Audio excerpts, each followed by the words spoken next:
Yo tout le monde, c'est Medimanga. On se retrouve pour une nouvelle vidéo, pour une nouvelle Draft League qui se nomme la MNL. La MNL, c'est la Monologue League.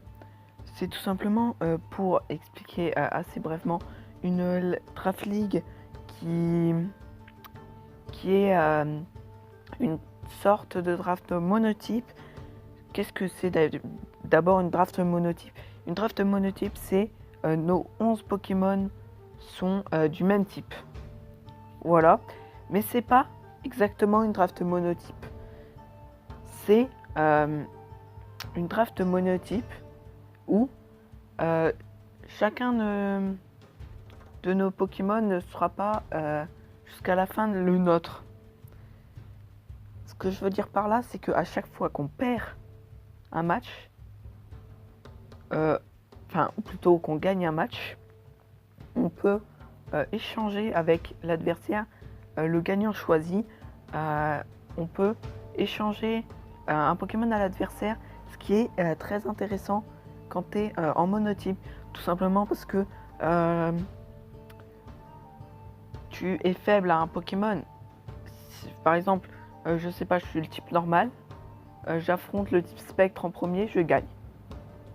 Là, ça y est, c'est bon, je prends un type spectre. Comme ça, les types combat ne me gêneront plus trop.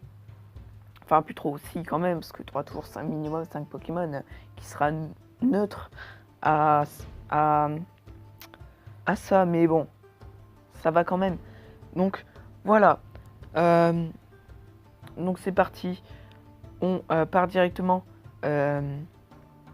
sur ma draft à présent. Donc, ma draft, je vais vous la présenter dans l'ordre où je les pique. Donc, c'est parti. Alors, j'ai commencé par pick directement Victini. Par contre, en sachant que j'étais dernier à pick, vu que c'est un miroir, je choisissais 2 Pokémon en même temps. Donc, c'est un peu par paire que j'ai choisi les Pokémon. Donc voilà. Donc le premier, c'est Victini. Pourquoi Victini? Parce que Victini est un type feu qui gère 2 de mes mauvais match-up. Le premier mauvais match-up, c'est le type acier, qui est vraiment assez handicapant, qui résiste à chaque attaque de type psy. C'est pour ça que je devais trouver des Pokémon qui tapaient super efficacement le type feu. Et le deuxième, c'est le type insecte.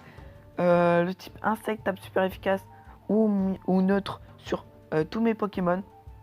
Donc voilà, j'ai voulu directement le pick pour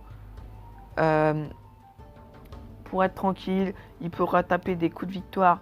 Choice Scarf par exemple, qui limite fait un kill sur la mono insecte, la mono acier, parce que d'ailleurs il n'y a pas les 2 types qui n'ont pas été piqués parce qu'on est 16 dans le groupe en tant que pool de 2. Donc il y aura 7 matchs de saison régulière. Donc les 2 types qui n'ont pas été piqués, c'est le type ténèbres et le type fée. Donc le type ténèbres qui est assez bien, d'ailleurs j'ai complètement oublié de le dire, je sais pas pourquoi, mais c'est aléatoire les types, et nous sommes la monopsie que j'avais envie de tester. C'était assez intéressant, et aussi voilà, donc je sais pas pourquoi je ne l'ai pas pensé à le dire. Bref, Victini, c'est tranquille. Donc voilà. Le deuxième pick, enfin, avec Victini, j'ai pick Raichu Alola. Pourquoi Raichu Alola? Raichu Alola qui est un T3. Victini était un T1.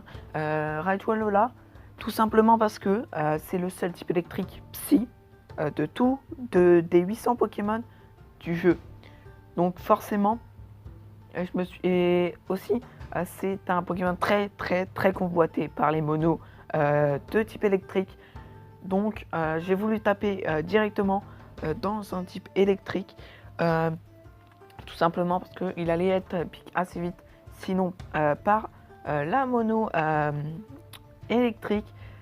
Donc comme ça, je me suis mis safe. J'ai un type électrique assez rapide en plus. Donc voilà, assez tranquille là-dessus. Donc c'est parti pour mon troisième pick. Après, c'était un peu long pour attendre, vu que quand on est premier et dernier, surtout quand tu as 7 joueurs, c'était long. Mais j'ai pu pick le Bronzong. Il me semble que c'était Bronzong. Pourquoi Bronzong? C'est résistant à plein de trucs. Ça pose les pièges de roc. C'est neutre au type insecte. Ça résiste au type acier. Ça ne gérera pas les types spectres. Mais au moins, c'est déjà pas mal. Clairement, un poseur de pièges de roc, il n'y en a pas des masses en type psy. Donc voilà. Et puis un type acier qui est immunisé au type sol. C'est toujours cool. Donc ensuite, avec Bronzong, j'ai décidé de prendre Staros. Pourquoi? Parce que déjà, c'est un rapide spinner. Assez efficace. Pokémon offensif, défensif. De type eau. Il n'y en a pas beaucoup. Donc franchement, toujours utile. Ensuite, en 5e Pokémon, j'ai pris Hoopa. Hoopa, qui est un type spectre. Un type spectre toujours très utile d'en avoir un. Je trouvais... bon après, il a une base vitesse assez faible qui est de 70. Donc voilà, ça me fait une immunité combat et normal. Combat pas très utile. Normal pourquoi pas. Mais surtout, c'était pour gérer les types spectres. Genre en Choice Scarf, il arrive, il fait mal à un type spectre. Vu que le type un double type spectre normal n'existe pas.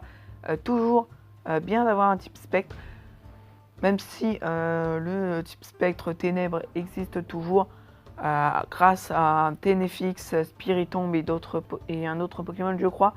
Mais bon, toujours utile d'avoir un petit type spectre pour gérer les autres types spectres. Donc en 6e pick que j'ai pick le Z-Feu. Pourquoi le Z-Feu? Tout simplement parce que ça sert de mes match-ups très compliqués.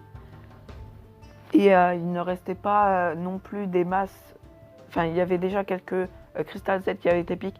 À partir de là, je pensais dans ma tête, bien sûr que je ne pouvais plus me faire snipe les autres Pokémon. Je m'étais déjà fait snipe quelques Pokémon du genre Gouroutan en T5 ou un autre Pokémon, il me semble. Xatu en T5 aussi. Donc voilà. Donc le Z-Feu qui peut être utile avec Victini et avec un autre Pokémon qui aura une attaque feu dans la suite de ma draft. Donc voilà. Ensuite, en 7e pick, j'ai pick Galam. Galam, une résistance ténèbres éventuellement pour des Pokémon ténèbres avec un double type ténèbres. Peut toujours être intéressant. Et surtout, il tape super efficacement sur le type acier. Ça risque de nous être très utile. Bonne attaque aussi pour avoir des Pokémon offensifs physiques. Ouais, il y en a, mais ils sont un petit peu moins nombreux que les attaqueurs spéciaux en type psy. Donc toujours cool d'avoir un type psy qui tape sur le physique. Donc ensuite, de pair avec le Galam. J'ai pique un T5. Oui, je n'ai toujours pas pique ma méga. Il me manque encore un T1 et un T2. Moi, je pique un T5. J'y vais tranquillement. Mes autres Pokémon ne peuvent à peu près pas se faire snipe. Vous allez comprendre pourquoi après. Donc là, je pique Girafarig. Girafarig pour avoir une immunité au type spectre. Assez intéressante contre la monospectre. J'aurais préféré avoir Gouroutan, mais je me suis fait snipe par la mono normale. Donc j'ai décidé de me rabattre sur Girafarig. À part l'immunité spectre, il ne sert pas à grand chose. Pas un bulk ouf. Il a Calm Mind. Il me semble qu'il a Nasty Plot.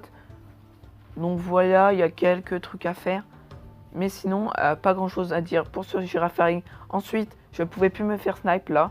Les 4 derniers Pokémon, je ne pouvais plus me faire snipe. Donc là, j'étais tranquille. J'ai pique. Ensuite, Mégalatias. Pourquoi Mégalatias? Tu te pourras pas Mégalatios tout simplement parce que il avait déjà été pique. C'était assez évident que celui qui a la mono dragon allait directement pique le Mégalatios. Donc forcément, c'était pour ça que j'étais sûr de ne pas me faire snipe. Il avait déjà pique une méga, donc il n'a pas droit à 2 méga évolutions. Et en plus, avoir Mégalatias et Mégalatios, ça sert à rien. Donc voilà, c'est pour ça que j'ai attendu tranquillement de ne plus avoir de Poké à me faire snipe. Donc ensuite, j'ai pique mon T5, Monsieur Mime. Pourquoi Monsieur Mime? Tout simplement parce que c'est un type fait une immunité au type dragon qui reste intéressante. Puis un petit type fait. Au début, je voulais prendre Gardevoir, mais il ne rentrait pas trop. Enfin, il rentrait, mais c'était un peu compliqué. Après, je me suis fait snap des Poké. Il fallait que je les remplace. Donc, j'ai décidé de plutôt aller en T5 pour prendre mon type fait, qui est Monsieur Mime. Malheureusement, il a que éclat magique en attaque fait. Mais il pourra nous servir contre les types dragon. Donc ensuite, en 11e Pokémon, j'ai décidé de prendre enfin mon T1. Mon dernier T1 qui est Deoxys Défense, parce que Deoxys Défense est unban en monotype. Donc en draft monotype aussi. Donc j'ai pu prendre Deoxys Défense qui est un mur assez incroyable. Il a 90 de vitesse qui est pas nul. Des offenses un peu faibles. Très très faibles même on pourrait dire. Mais niveau défensif ça reste toujours intéressant. Donc voilà. Mon dernier Pokémon est un Pokémon aussi de type Psy pur. C'est Necrozma. Necrozma qui est mon dernier T2. Donc voilà, vous pouvez voir mes 12 Pokémon à l'écran. Donc voilà. Et mon premier match est contre la mono normale. Mono normale que je ne vous diffuserai pas le match. Parce que tout simplement, je dirais pas que je me suis fait rouler dessus. Mais c'est pas un match super intéressant à regarder. Il est vraiment pas intéressant. J'ai pas très bien joué. Lui a bien mieux joué que moi. Voilà, tout simplement. Le truc qu'il m'a pris, lui, c'est le Z-Feu. Donc vous ne verrez pas le Z-Feu dans cette compétition. Il a échangé le Z-Feu contre le Z-Psy. Donc le Z-Psy sera là pour le deuxième match. Le premier match pour vous, mais pour moi, c'est le deuxième match contre la mono insecte de Mew Mew. Et d'ailleurs, petite aparté par rapport à la mono normale. GG à lui. GG à Diound, qui a très bien géré malgré que c'était son premier match de Draft League. Franchement, GG à toi. Si tu regardes cette vidéo. Donc aussi New Mew qui a une chaîne, sa chaîne YouTube aussi. Vous la connaissez peut-être. Elle était dans la CPY qu'on avait réussi à vaincre. Mais déjà là, on n'a vraiment pas le même match-up. On vient de perdre notre Z-Feu qui aurait pu être intéressant contre lui. Je dis pas que le Z-Psy est un mauvais truc, surtout que tu as la monopsie. Disons que niveau versatilité, c'est ça le mieux. Donc, bref, je vous dis à la prochaine pour une prochaine vidéo. C'était Mehdi Manga. Salut!